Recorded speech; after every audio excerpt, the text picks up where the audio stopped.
Assalamu alaikum everyone, welcome back to my channel. I'm back with a new easy recipe. जैसे कि हमेशा मैं आप लोगों के साथ इजी रेसिपीज़ शेयर करती हूँ डेली रूटीन की जो मैं घर में बनाती हूँ। तो I like to share my easy recipes with you ताकि आप लोग भी इसी तरीके से खाना बनाएं। अच्छा जी, हम आज बनाने लगे हैं चिकन का सालन शोरबे वाला। तो चलें, लेट्स स्टार्ट द रेसिपी। जी, बिस्मिल्लाहिर्रहमानिर्रहीम। ओके, इंग्रेडिएंट्स की बात कर लेते हैं। इसमें सबसे मेन इंग्रेडिएंट जो है वो चिकन है, दही है, साथ में फ्राई हुआ प्याज है और जिंजर गार्लिक पेस्ट है। और जो स्पाइसेस हैं वो बहुत ही सिंपल हैं, डेली रूटीन के जो हैं वो मैं यूज़ करूँगी। जिंजर गार्लिक पेस्ट जो है 1.5 टेबल स्पून है। अच्छा जी, यहाँ पे मैं क्या कर रही हूँ, मैंने एक ब्लेंडर लिया है, इसमें मैं दही को डाल दूँगी। जो मेरे पास तकरीबन ये आधा किलो दही है, आधा किलो से थोड़ी कम दही है। इसको मैं डाल दूँगी ब्लेंडर में। और साथ में जो फ्राई किया हुआ प्याज है, मैंने फ्राई करके रखा हुआ था सेव करके, तो आप लोग भी इसको फ्राई करके सेव कर सकते हैं। मैंने इसको भी फ्रेशली फ्राई नहीं किया। तो मैं ये वाली जो प्याज है ये ऐड कर रही हूँ। ये मेरे पास तकरीबन एक दरमियानी प्लेट है, यानी कि ये 3 प्याज के करीब है फ्राई हुई हुई, 3 दरमियाने प्याज। तो आप जो है वो अपने चिकन के मुताबिक से आधा कम कर लें। जी, तो ये ब्लेंड हो गए हैं और साथ में मैंने थोड़ा सा पानी ऐड किया था।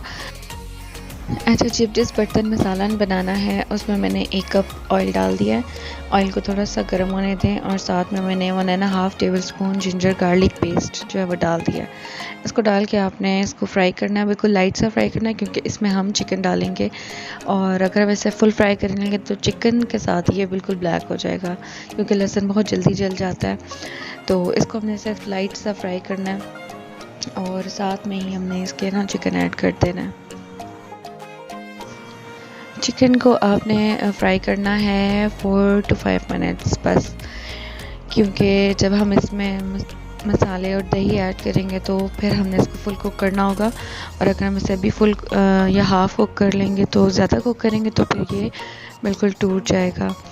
इसलिए आपने इसको ऑयल में 4 to 5 मिनट फ्राई करना है कि ये अपना कलर चेंज कर ले, इसका पिंकिश सा जो कलर है वो ख़त्म हो जाए और ये वाइट हो जाए। अच्छा जी, अब मैंने इसको 4 to 5 मिनट अच्छी तरह फ्राई किया। अच्छा जी, 4 to 5 मिनट फ्राई करने के बाद चिकन कुछ इस तरह से हो गया। अब मैं इसमें स्पाइसेस ऐड कर रही हूँ। इसमें मैंने ऐड किया है salt, red chilli powder, turmeric powder और थोड़ा सा धनिया पाउडर। अच्छा जी, अब हमने क्या करना है, इसको फ्राई करना है मसाले ताकि कच्चे फील ना हों, क्योंकि अभी मैं इसमें दही और कोई और चीज़ नहीं ऐड करी। तो अभी हमने इसको सिर्फ 2 to 3 मिनट्स जो है वो बस फ्राई करना है।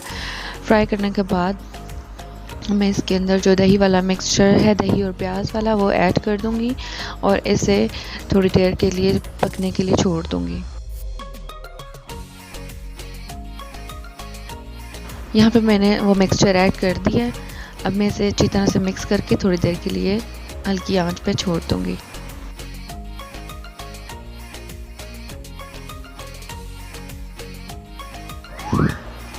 अच्छा जी, यहाँ पर जो है ये चिकन पक रहा है। दही के अंदर भी पानी मौजूद होता है और चिकन में भी। दही और चिकन का जो पानी है वो रिड्यूस हुआ है और इसने इसी में पकना है। अगर हमें ज़रूरत फील होगी तो थोड़ा सा पानी ऐड करेंगे। पानी इसलिए ऐड करेंगे ताकि हमारा चिकन जो है वो सख्त ना हो और वो जूसी बने। अच्छा जी, अब मैंने इसमें थोड़ा सा पानी ऐड किया और मैं इसको अब लिड से कवर करके बॉयल होने के लिए रखूँगी। अब ये पकता रहेगा। अब इसमें हमने और कोई चीज़ भी ऐड नहीं करनी।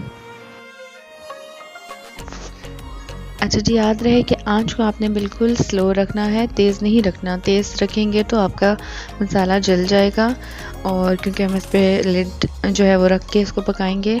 आपने आंच को बिल्कुल स्लो रखना है। स्लो कुक आंच में कुकिंग करेंगे तो आपके खाने में भी टेस्ट होगा और आपका सालन भी जलने से बच जाएगा। अच्छा जी, यहाँ पे हमने लिड को उतारा है और चेक किया है।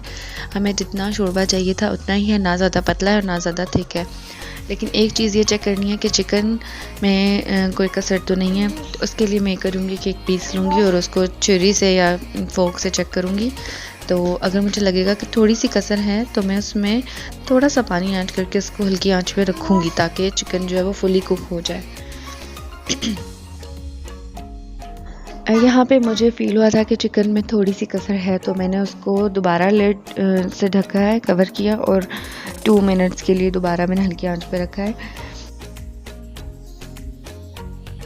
अच्छा जी, आफ्टर 2 मिनट्स मैंने जो है वो देखा तो बिल्कुल सालन रेडी है और जितनी हमें ग्रेवी चाहिए थी उतनी ही ग्रेवी है और चिकन भी जो है वो ऑलमोस्ट कुक हो चुका है। अच्छा, अब हम क्या करेंगे, इसे सर्व आउट करेंगे। जी शुक्र अल्हम्दुलिल्लाह, सालन अब हम सर्व करने लगे हैं, सर्विंग बोल में निकालने लगे हैं। इसको मैंने जो है वो सर्विंग बोल में निकाला है। अल्हम्दुलिल्लाह अल्हम्दुलिल्लाह बहुत ही ज़्यादा अच्छी खुशबू के साथ और अच्छे टेस्ट के साथ बना है। आप लोग भी इसे ज़रूर ट्राई कीजिएगा। सिंपल सा सालन है और मेरे पास फ़िलहाल हरी मिर्ची अवेलेबल थी तो मैंने इसको इसी से गार्निश किया है और धनिया जो है वो मस्ट होता है तो आप लोग धनिया ज़रूर ऐड करें और मुझे अपनी दुआ में याद रखिएगा। मेरे चैनल को सब्सक्राइब कीजिएगा। मेरी वीडियो अगर आपको पसंद आती है तो उसे लाइक ज़रूर कीजिएगा और अगर आपका दिल करे तो कमेंट भी ज़रूर करें और मेरी तरफ से अल्लाह हाफ़िज़।